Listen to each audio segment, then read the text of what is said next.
Pēc oficiālajiem datiem celta 1830. gadā, taču zinātņi saka, ka ēka celta agrāk, un tā ir piederējusi Dundagas barona Kristianam Teodoram Ferdinandam von der Ostensakenam.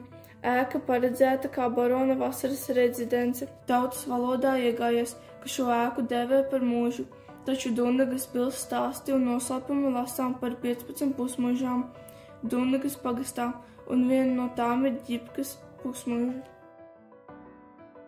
Mēs pievērsām uzmanību logiem, arkām, durvīm un durvju furnitūrai, eņģiem un rokturiem. Pievēršam uzmanību logiem iekštelpās. Domājam, ka šis logs paredzēts, lai ielaistu gaismu dziļāk ēkas telpās, kurās nav apgaismojuma.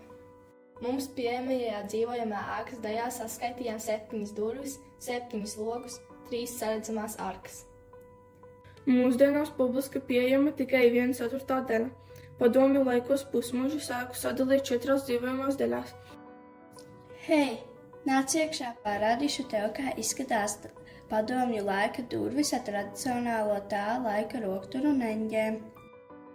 Ēka ir piedzīvojusi daudz nozīmes un pārbūves. Oriģināli saglabājusies tikai mūru ēka. Sienu apdare, telpu sadalījums, logi, jumts, durvis, grīda ir savu izskatu gadu laikā mainījusi. Kā redzams, durvīm ir daļēji noņemta krāsa, atsacot koka pildiņus.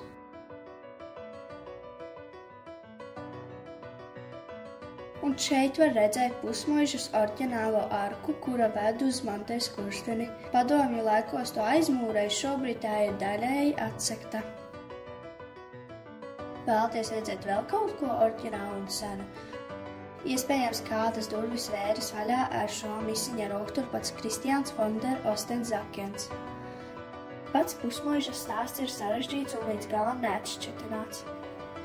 1845. gadā vienā ēkas daļā tika izvietots Dundagas mežniecības iecirknis.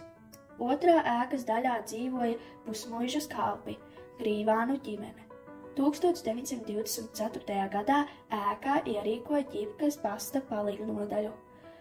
2 gadus vēlāk to pārdēvē par pasta un telefona nodaļu. Pēc Otrā pasaules kara ēka tika sadalīta vairākos dzīvokļos. Logi ir ne tikai dzīvojamās telpās, bet arī pagrabā, lai gan paša loga aile ir maza 60 cm un 46 cm.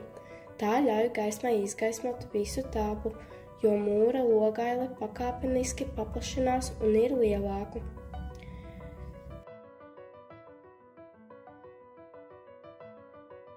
Šim pagraba koka durvīm rokturis ir daļēji saglabājies, trūkst mēlīte, kas paceļ otrā pusē esošo sviru. Novērojām, ka pagraba durvju eņģiem ir dažādi garumi.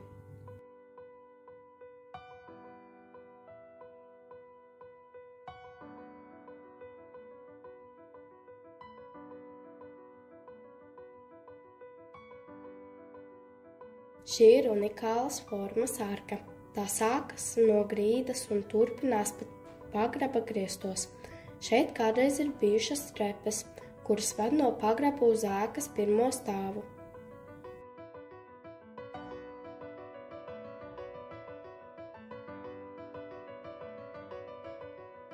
Un šim pagraba durvīm pamanījām, ka eņģis ir uzliekamas.